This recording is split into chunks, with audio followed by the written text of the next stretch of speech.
Hello and welcome everyone to the weekly Delphian meeting. Thank you for tuning in. So today's agenda, we'll go through the market update, go through earnings results from Q1 and just kind of quick overview of the plan for Q2.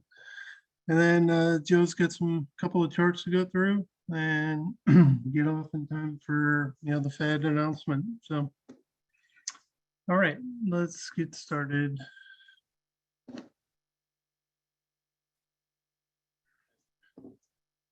Okay, so overall, we got Russell in 5 now.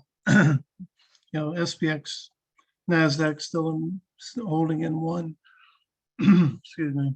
So we'll go through those individually. So we did get the cross, the green over 50 popped up here pretty good to 65. And we'll go through the market pulse stuff here, but we are getting some transitions. So that's definitely a bullish sign. So I pulled that up here.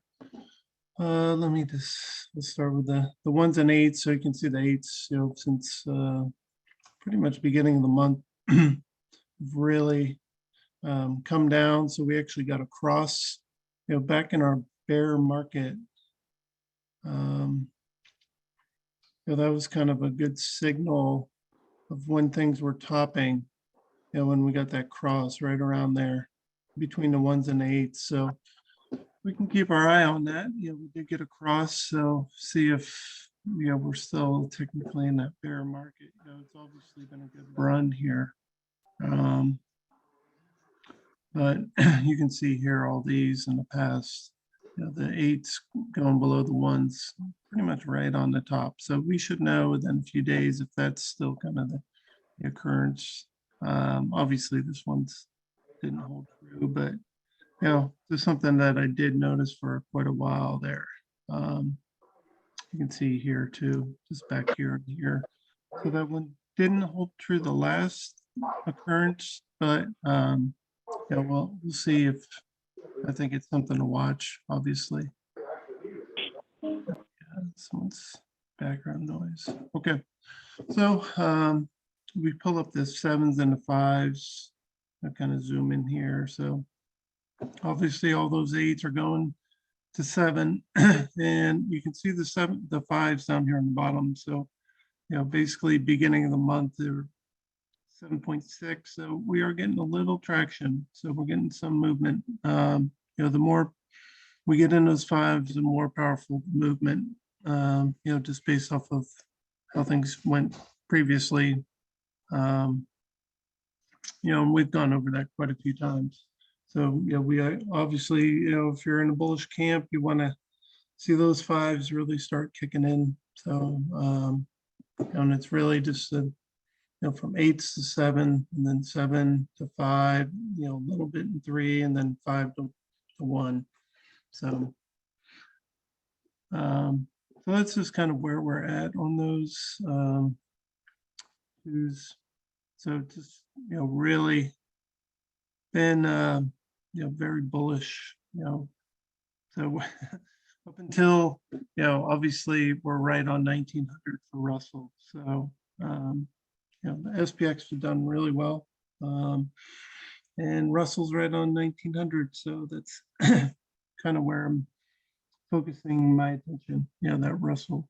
So twos have dropped down quite a bit too. So you can see that like at the beginning of the bullish runs, they really, those 2s go back into 1s, and then the 8s start going to 7. So it's been a good transition here. Let's look at the bullish bearish. So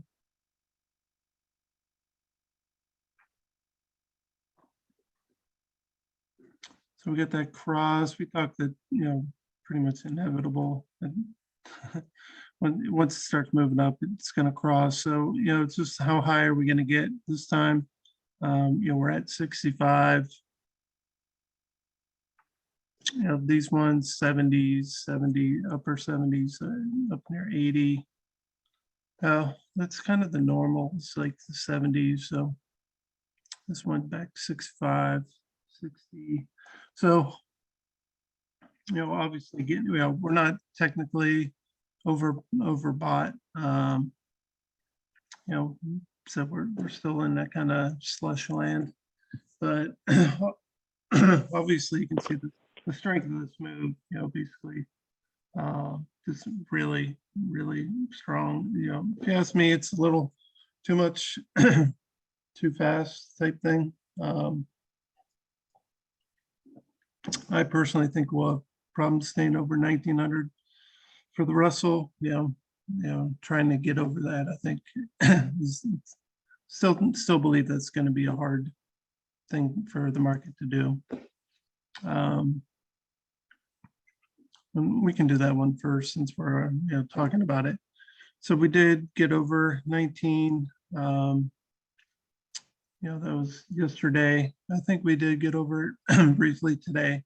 You know, closed right near 19. So you know, we've been talking about this level. Obviously, it's broke in the past, but you know, it's still, you can see down here on these charts. I mean, it's a very big level of resistance. So, you know, for me to be super bullish, obviously, we'd need more breadth in the market. We're seeing some of that.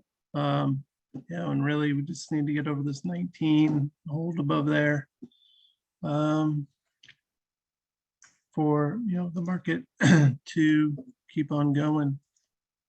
So this one, kind of new in this, obviously done pretty well, getting up near that target. I didn't see if we actually hit that target one today. Let me look at the Russell real quick today.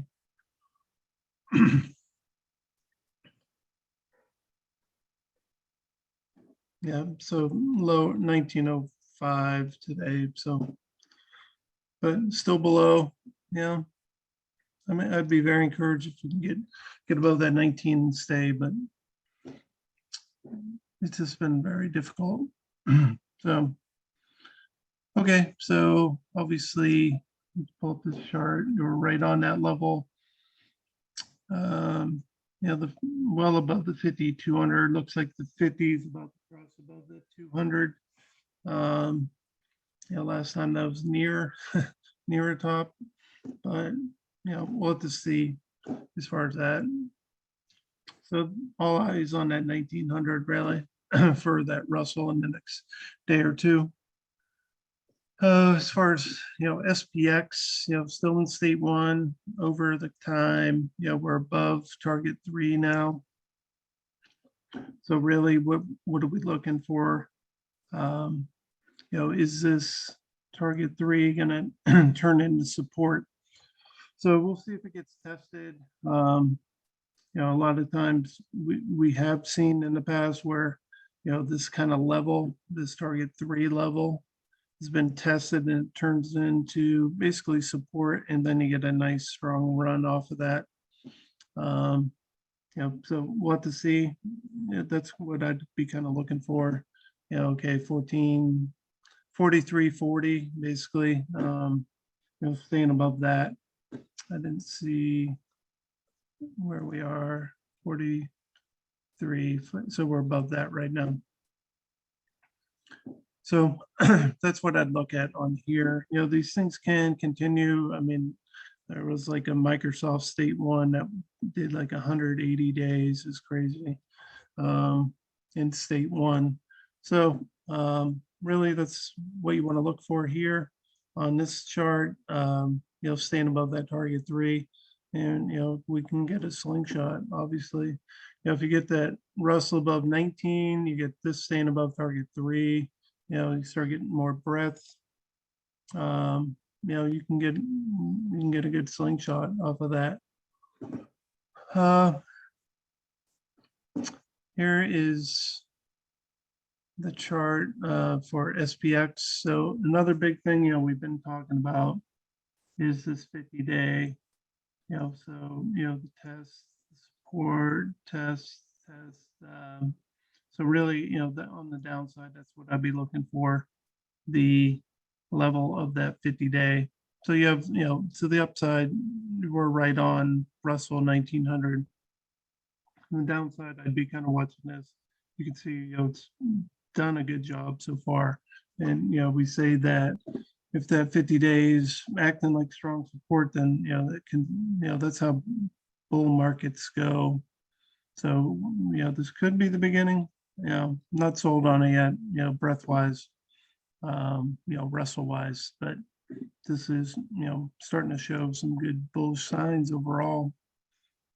And, the other thing we'd want is, we need bullish markets or state ones, 1, 2, 1, 2, that type of, and we've just been 8, 7, 5, 8, 7, 5, 8, so, obviously we still have some strong symbols, doing runs in one, like NVIDIA and stuff like that. But, overall market wise, you want to see a lot more in those, in the ones. So we'll see if we can get there. So we're above our current, the previous range. So, this was the previous 42 to 38. So now, we're 42 to 46. So we're kind of in that middle. So we are higher than that last little jump up we had a problem with here. So, but, it's just, I mean, this is like a little mini exponential move. So, let's see a check coming in. Yeah, definitely a lot of green pie. So this move is, I don't know, too far, too fast, if you ask me, given, everything that's going on. So, big picture wise, we're kind of at the, I'd say this 19 critical level. We're obviously Fed's coming out today. So, trying to get above that, stay above that. It's no guarantee that we're turning bullish, but I think that will help, convince me, obviously, staying above this 50-day, critical, for the market overall. It seems like there's going to be no rate hike today. I think, we pull up that, where are we at? Our tool here, 90, anything over, I think 80, it's pretty much locked in. So there's going to be no hike today. I don't know if anyone feels differently on that, but, really it's going to be about language going forward. So, still the expectation of a hike in July now. So that's where we're at. I did want to pull up, the balance sheet. Sometimes this thing doesn't load well. We actually went up in assets, 31st to 7th, marginally up. So we've seen those kind of weeks, but usually followed by another down week. But we're getting right near, kind of where we ran into Silicon Valley, bank issues here. So I expect them to continue the runoff and to be restrictive. So, that's difficult for, just to be very bullish on stocks if the Fed's kind of fighting you. So that's the issue I see, we're kind of fighting the Fed being bull, with these bullish runs, and, we'll see.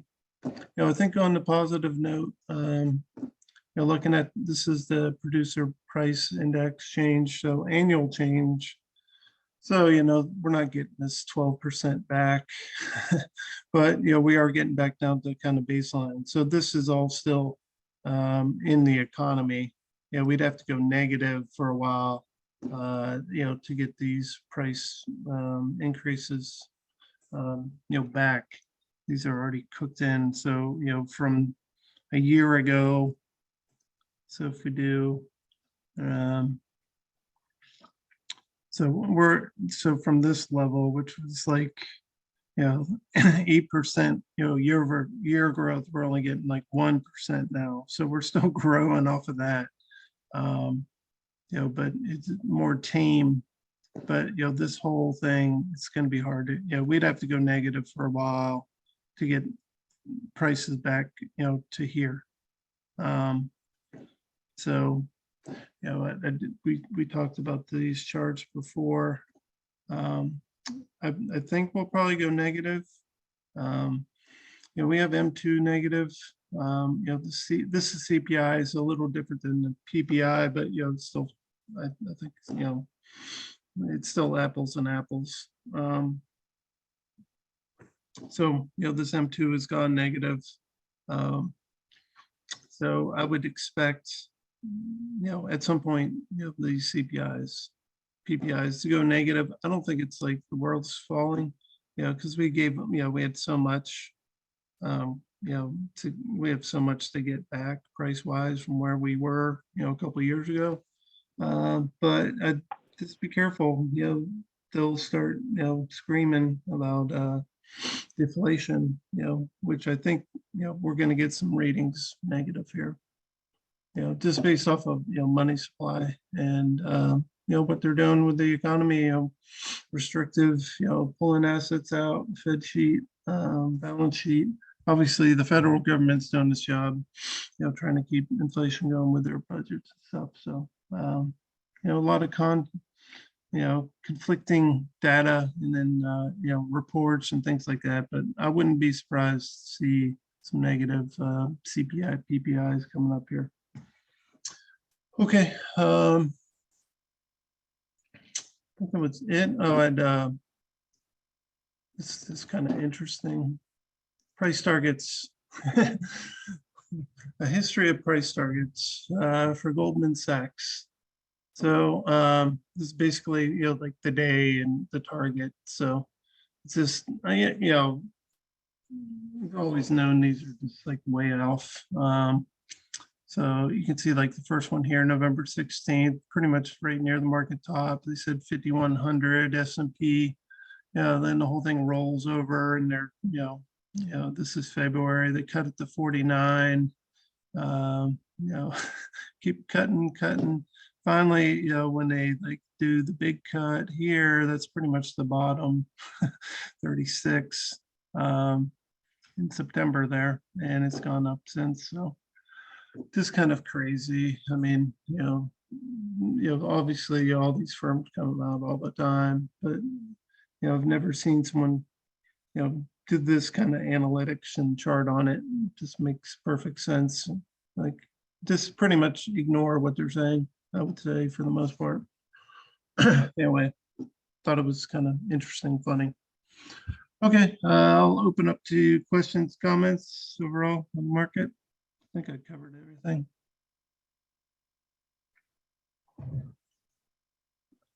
I heard something interesting on CNBC about, the market is currently melting up, but there was a commentator that said something interesting, which I wasn't aware of. In this debt ceiling deal, they agreed to end the moratorium on student loan payments. Mm. And so that ends on September 1st. So Okay. there's like 25 million people in September who will have to start making student loan payments, and the average is like 200 a month or something like that. That's gonna hurt. And September is usually the worst month in the market anyway. Right. So they, he said, those folks, that money has been going into discretionary things.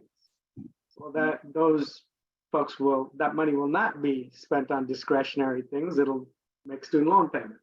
Mm-hmm. So that's something that's going to further tighten the economy. Right. Well, I mean, it kind of makes sense,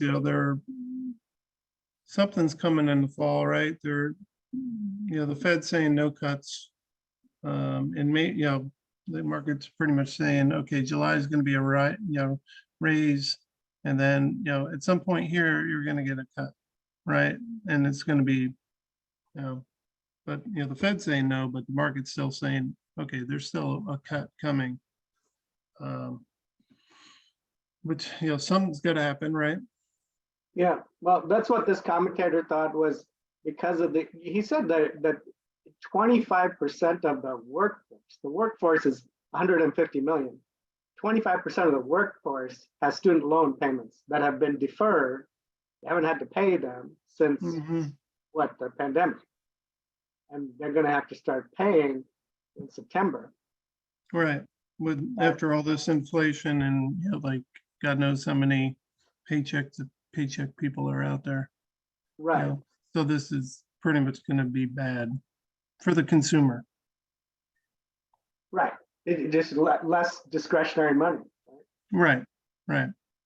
So. September, huh? That's good. September 1st is what I heard on TV. I'd have to check it, but that's what was part of the deal, the debt ceiling deal, that there would be no more deferments on the student loan. Yeah. I don't know how they did that in the first place anyway. Yeah, I don't know. But so enjoy the melt up in the summer while we have it. Yeah. In the fall, it may turn around. Is what this guy was saying. Yeah. Well, I mean, everyone, someone's pointing to the fall, something bad, right? So. Yeah. Yeah, this is Dave. I like Sadir's comment about a slow melt up maybe over the summer. That's what it sort of feels like. It's if this is the first pause, how many people have been waiting? How many buy and holders have been just waiting for the Fed to stop raising rates and think, well, when they've stopped, it's time to start buying stuff. So like I'm in your camp there. I think we're a little bit over our skis in certain areas, and it's not like the entire set of indices either. I think the NASDAQ, I think, is really poked through a high recently, and that's not very widely spread in the NASDAQ. It's fewer companies. I like the fact that the Russell's been a little more bullish in a wider group, so that's somewhat positive to me. But right, it's time to be cautious. But VIX was like 14, I think, yesterday. Below normal, and if the Fed pauses today, it's liable to go lower than that. This is a time when the unexpected kind of things happen. Hopefully they don't, but we're kind of ripe for the unexpected to all of a sudden show up for whatever reason. Anyway, I like Sadir's comment there. Melting up in the summer, right? That's the way you can't trade on what you think necessarily. You got to trade it with or against what you think everybody else is doing. That's my point of view. I think most everybody else right now is way too, let's say, unprepared or anyway, we'll see. But it'll be an interesting next week after this week's kind of like everything is gravy or no concerns this week. We'll see what the hedge fund guys start to say next week when all this is digested. Right. Yeah, and I mean, typically, if you just look at like market pulse, you'll get kind of like the slowdown or like your really, really high type thing, kind of give you an indication, okay, things have kind of leveled out and we're they give you kind of good signs here, like, okay, we're just on this upward trajectory, like when will we hit the top? I've been looking at some of the stocks that are just like way high, really crushing it high. Nvidia, for example, some stocks like that I'll give it another 2 or 3 weeks of melt up time, and then I think I'll maybe try to sell some call spreads, that sort of thing. When the enthusiasm or trading is late in the summer anytime, so I'm not surprised that the VIX is so low, but then it could go lower and stay lower for most of the summer. So a melt up, I like that comment that Sadir said. I think that's what I'll expect for the next quarter. Well, that'd be good for earnings, So. That's true too. We'll have to see what earnings say. You're right. Yeah. It's really just need to wrestle, to get over that. I could be in that camp. I still don't, I'm still not like long-term bullish, like fundamental, just based off of what the Fed's doing. But, the tightening and the high rates, it's not expansionary type, monetary policy. So, yeah, we'll have to see. Just keep your eye on it. It seems like there's no rate coming. Just whatever the language is, talking about the next month or so. So, I don't think it's off the table. Like a 1 month pause. My opinion. I think they should have stopped a while ago. But we'll just have to see how it goes. So, great comments. Anyone else?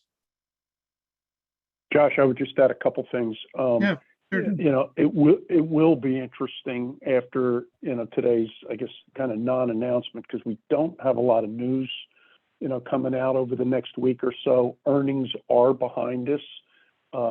I did go back and do some homework on whether from some of the big sources like Yardini and others, whether earnings expectations have changed. They have not. I went back to March. And so I guess today's point, just to see kind of how the market reacts without impetus over the next couple of weeks, will be, awful interesting. And, just seconding Sudhir's comment that September is, historically the worst month of the year. It's a long way to September. So, and by a lot too. It's like the worst by like a lot. Yes. Yep. Yeah. So, the market on its own, a lot of liquidity still flying around out there, and maybe that's, been it more than anything. Yeah. Okay. All right. Well, I think that's it for there. Let's talk earnings kind of quickly. Not a good earnings quarter. So, in the share drive, I gave this guy, you guys all have access to it. It's in that email that I send out, the link to this drive. So it's all the earnings trades. So you can download those. This is the next quarter trades with all the testing. And then this is the results. And these go back a long way. This is back when Sean was doing it. So, when we had tons of trades. So I think I've been doing this since, I'm not sure. When did Sean leave? Yeah, it was a little over a year ago. Okay. So probably finished out this one. So this was last quarter, Q1 2023. So let's go through the numbers here. The bullish pre-runners, negative results here, only 12. So we had 19 non-confirmed trades, but we had 12. This is actually wrong. That's 3. 3 losses and 1 was bad. That was the ALB, that thing, that was a big loss. So, they were basically Chile or whatever said they're going to nationalize the mines there. Anyway, that stock did real bad. It wasn't terrible over, there was still another loss in there, but wasn't horrific. But for that win rate overall. Well, the bearish trades, both the pre-runners, we only had 2. 1 was unconfirmed, and the bearish runners did well too. 6 out of 7. So those were kind of like the bright spots for this quarter. And we talked a lot about, obviously, a few of the symbols did really well, but there was no breadth for most of this period overall. The vol rise, 1 win out of 3, non-movers, 67% win rate, a couple ugly ones in there. Bullish runners, 61. So overall, just not a good quarter. If we look at Q1, and hopefully this repeats Q1 2022, we had similar type of numbers, like a little worse a little worse on the overall dollar amounts there. So, and then, Q2 obviously picked up, win rate got better, profit better. And then, these Q3 was good. Q4 was just like knockout. And we had like 94, so, hopefully we'll won't have a repeat of these. I haven't seen too many negative quarters. This wasn't bad. But you don't want to spend your time trading and come out down, but sometimes it just doesn't work out. So hopefully we don't have two in a row. Haven't seen two in a row, knock on wood. So hopefully Q2 is going to look a lot better. Any questions on that? This is available for you to review as you go through things. So any questions? What did you find as far as the number of trades generated versus last quarter? Did it go down? Yeah, some of them went down. The bearish runners went up quite a bit. So, Joe, do you have you keep all the, I don't have the specific numbers. Yeah, I don't think the number of actual trades was down dramatically. Right. Since Sean left, they're way down because, you changed some things that made sense from a risk perspective, Josh. Mhm. One area, and again, Sudhir, we're only looking at a universe of about 350 issues due to liquidity in the options. There were quite a few, as we get the estimated versus confirmed, and we are tracking, we're very specific in terms of the number of days to holding and closing the trade. We have created a earnings release data source, an earnings date release data source for everything we track. And so I literally, talking to Josh in the last couple of days, I really want to, I think within 1, 2, or max 3 days, we could expand we could turn those confirms, or excuse me, the estimateds into, we're damn near sure that the date is going to be within a day or two. And that could expand, the numbers of trades possible. And I will track that, this quarter to make sure. So, but to answer your question, I don't think the number's down a whole lot in this particular quarter. Yeah, it's so like here, so bullish, I'll just give you a couple examples. So bullish pre-runners with like 31. So now we're down to, well, you take this one out to 27. So we dropped 4 on there. Bearish runners, so we got 16. From 9, so that went up. This went down. I think bearish pre-runners went up. Bullish runners, I think, went down a little. So, the non-movers went down. So I think there's only like 4 there now. So, and I did a few kind of tweaks too, because like these ones, the bearish pre-runners. So like these risk amounts were a lot, but that's just from before. Like the trades now, they're fine. Like RH is still high, but I looked at the last couple of trades. Even though this risk is showing really high, it's Roku price now is, it's not going to be that kind of risk on the stock. So I included those instead of excluding them. So, but yeah, I think it's fairly similar number overall. I think, so you said it was like 70 something. Yeah, I think the range has been, basically here to, low 70s. Yeah. Which on a percentage basis is a decent percentage change, but, I think putting our arms around these confirmed versus estimated trades, is just another area of potential growth. Yeah, obviously the bullish ones. So this one, And yeah, we can always, go ahead. go ahead.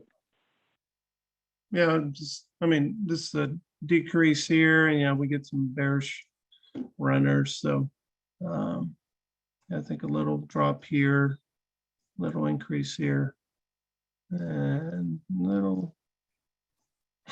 So I think it's pretty even. I didn't do the actual count, but you guys can take a look at that. And really, you were close to break even. If you take out the Albemarle trade, which was really painful. Yeah, that's bad. It went down to max loss so fast because of that announcement from the Chilean government. Mm-hmm. You know, that one hurt. But there's no way to predict something like that. Right. Take that out, the results aren't really that bad. They're pretty decent.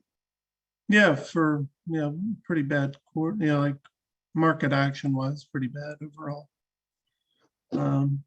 So, you know, hopefully we'll get back to these. Yeah, we typically do. So you had 3 in a row, and then, you know, rant room. So hopefully we get a couple in a row. So, and, you know, just keep your eye on the markets, and, you know, I mean, you know, if we get this kind of jump, you know, be really good for earnings. So, you know, this kind of melt up would be perfect for, you know, Q2 earnings. So we'll just, you know, keep our eye on it and go week to week on this. So I did last thing, just want to pull up. So this is our new UI. So this is the earnings plan. Just want to pull it. It's all available here in the earnings plan.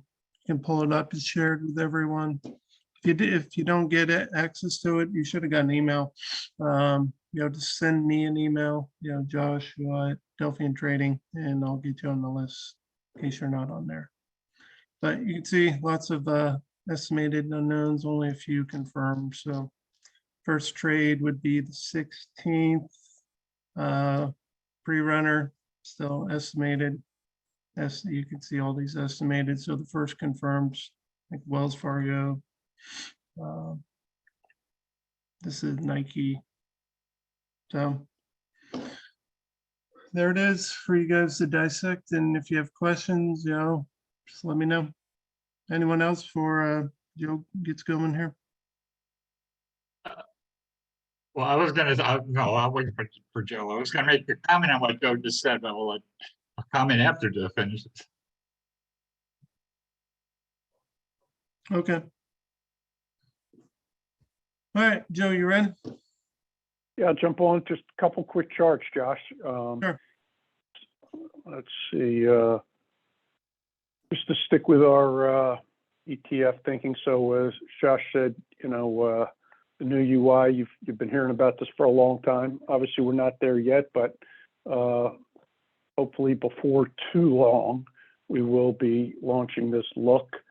And this essentially will be our homepage. In terms of, you know, ETF, you know, just like the markets, pretty good transition last week from 5 bullish and 6 bearish to 8 bullish and 3 bearish this week. Nothing changed in the 1s or 8s, but as Josh has been talking about, you know, transitions to 7 and 5s, you know, 4 transitioned to state 7. So, you know, just speaking to kind of the breadth of the market. Let's see, it was XLE, XLB, and XL real estate that basically did that transition. But just to show you how this will work, you know, and the various numbers. So XLE, you know, has transitioned. Obviously, there's the closing price, transition to state 7. Current percentage move is 0. Why would it be 0? Because it transitioned last night, okay? And the max move obviously is still 0 because it just went into state 7. But in state 7, what this column is, average percentage move, on average, we get a 4.3%, you know, move. So that's kind of what we're trying to offer people here. If just a quick snapshot, you know, average days is, I think always important, certainly in ones and eights too. The IV 30, that's the implied volatility over 30 days. Josh and I think in this particular box, we're going to yank it because by itself, it really doesn't mean anything. We're working on the IV rank that used to be a number that was, calculated all the time. That's not working currently, but that's what we're going to go with is kind of an IV rank, just to give you a sense, one quick shot, where the implieds are, versus the last year. So just kind of want to have you understand what we're moving towards here. If we go to the XLB, which is the materials ETFs against, state 7, but we've been in it for 3 days. So on average, you get a 5% move. Well, in 3 days, we got a pretty darn good pop. So on average, 27 days, yada, yada. But that's, we're just trying to give you, more information with a one-time look rather than having to run around. On the right side, we will, off the call and put, information, the average daily volume and things of that nature. Here's this spread percentage. Also, again, that's a liquidity number. We continue to work on that. We've got one calculation that we post now, just kind of front month liquidity. We're expanding that. I forget, Josh, how many did we go out to? At least 90 days. So, we're just trying to, be even more specific in terms of how liquid these particular issues are. So, hope you like the look of this thing. Does it impress folks as being too busy with numbers? Or do you think, and for somebody who doesn't understand, the Delphian terminology, I'm sure their heads will spin initially. But any, gut feedback about what you see here on the homepage? I think it looks Joe, good. Go ahead, sorry. No, go ahead, Jacindia, go ahead. I think it looks good. I agree with you that I guess I don't know how to use the IV30. So if you yank that and went with the rank, it would make it a little less busy. But I think it looks good. I think there's a lot of information here right in front of you without having to go to other pages. Yes, I agree with Sadir, although I do like the IV rank. You might, I don't know whether when you release this to the world here, whether you'll have, like if you hover over the column headings, whether it will have a little description or not. But for example, an IV rank Q1, is that the lowest quartile or the highest quartile for Q1? Anyway, those kind of questions. But Right. yeah, once you just know what they are, it looks to me like it's pretty self-explanatory. I mean, Joe just explained the harder ones, I think, is the percent move versus the average move in current days kind of thing. So I kind of like it. So just saying. Well, we appreciate all feedback, positive, negative, because, we're a group together. And, yeah, it's, as you've heard over and over, taking longer than we had hoped, but we're getting there, right, Josh? Yep. So Inch by inch. I like your the little label that says time machine, which Yeah. that's I mean, it's very unique to Delphian, so you might as well play it up, right? And the current one doesn't have that. Now, I think it's a very unique feature to emphasize. Right. Totally agree with that. Yeah. And, like too many things, Josh and I pushed for that for a long time with the designers, and wasn't exactly easy, but, thanks for pointing that out. It is a really unique feature. So we'll keep you posted on progress here, just in terms of, the charts a little bit, XLY as they just, holding up, really had a pretty good run. I was talking about that kind of last week, and, it has had a pretty good run coming out of last week. So I just thought I'd pull that one up. Energy, not, just kind of sideways, but it'd be interesting to see whether, 7 turns to 5 turns to 1. If so, that would certainly give, the market some real push. This just materials that we talked about, not much here. But, and then I think I had NDX. Amazon. The key talking about this last week was just, the average move 20%. And, we're kind of just getting started. Long way to target 1. So just pulling that up again, just because I think it's an important one to keep an eye on. And then lastly, I think it's, somebody, I don't know if Sid here or Josh talked about, how far NDX has run, and just, it's well beyond that target 3. So it'd be interesting to see what the Fed, really the reaction to the market over the next week or two is, a couple of you were pointing out, without the, earnings and Fed anticipation and things of that nature. So I think that is it from me.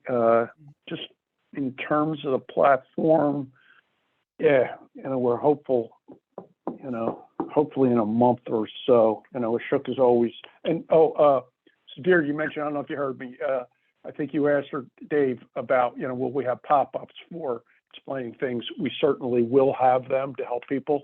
And Ashok is always very optimistic about, getting a launch, and, things just have moved slower than we had hoped. So Josh and I, realistically, I think maybe a month or 2 to get this thing up and going. We'll see. Think that's about fair, Josh? Yeah. Now, is this cloud-based, so you don't get the wheel? What, do you have a problem with the speed, Sudhir? You don't like the spinning wheels? Well, Yeah. generally I go through a bottle of wine or something. So. Yeah. That's one of the last pieces we're waiting for, and it's kind of in progress, but just very slow going. Like we have pretty much most of it worked out. It's just a matter of getting the work going. So, and it's but it will be cloud-based for, I would say, about 90% of everything. The back testing will still be on our servers, because that the cost is and I don't think the back testing is really a problem, time wise, from what all I've done. No, the back tests don't really take that long. It's like just some pages, like, let's just say you go to the, what do you call it? Where you put an individual stock symbol, and you were showing it earlier about how the page where it shows how much they move and all that, what state they're in. That it just takes a while for that to load. Right. Like when you put in Amazon and for it to It's load. annoying. So, Yeah. So if it's cloud-based, just those very common pages should load faster. Oh yeah, much faster. Yeah, we can't take this to market this slow. People won't put up with it. So luckily you guys do. Yeah, So, thank you for being patient. Yeah. Hey, Josh, is it Yep. going to still remain end of day, or is this you going to intraday? As far as what? Got it. The updates will be, we're still going to be end of day. We actually have been paying for SIBO 20-minute delayed data for over a year. So that will get incorporated at some point, but it's first, it's not going to be when we get this thing finally launched. That'll be a next step. Yeah, that'd be like a phase 2 type thing. Good questions though. Okay, thank you. Yeah, we have all the data, but it's just a matter of implement, even the back testing, we have all that.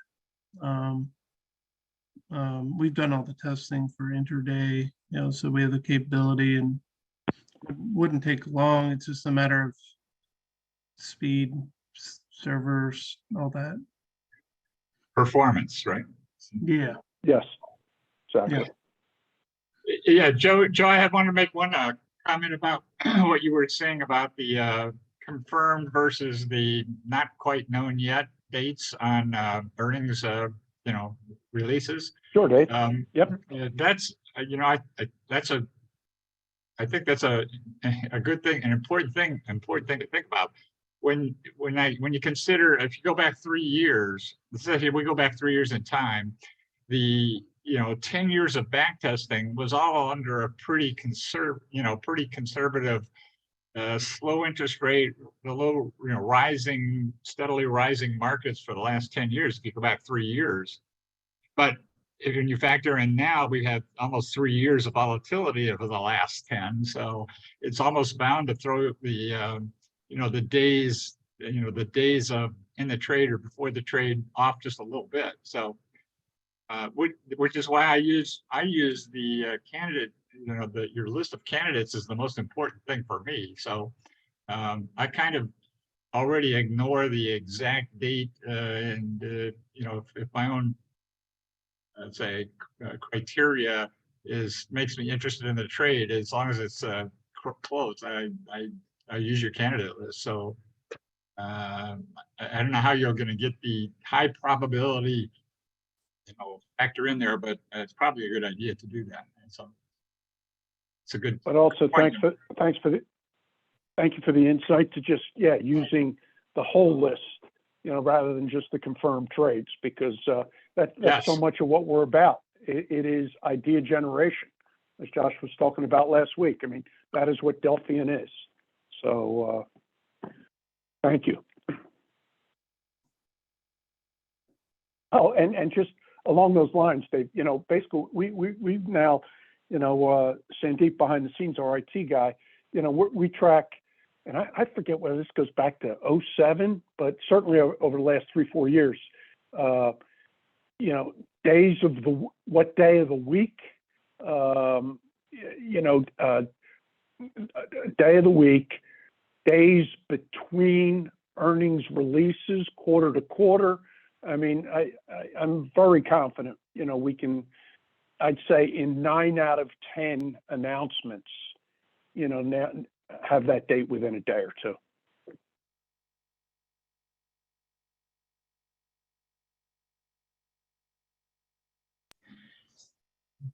All right, Josh. Yeah.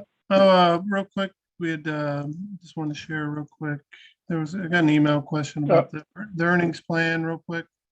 So this is my demo account. So this is what you guys see in your accounts. Just the earnings plan. So it'll be pushed out. So you just have to hit the drop down and it's predefined. It's predefined because I did it and sent it to you guys. So you just click it there. And then, it'll come up for you there with everything. And you can also, print over here. I think that functionality is working properly last time I checked. So you can, print out the plan, if you want to do that. So just a real quick, kind of walkthrough. Okay.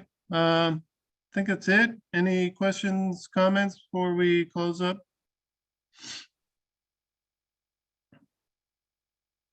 No? Okay. Well, you guys watch Fed and we'll see you next week. Thank you all. Thank you. Bye, everybody. Bye.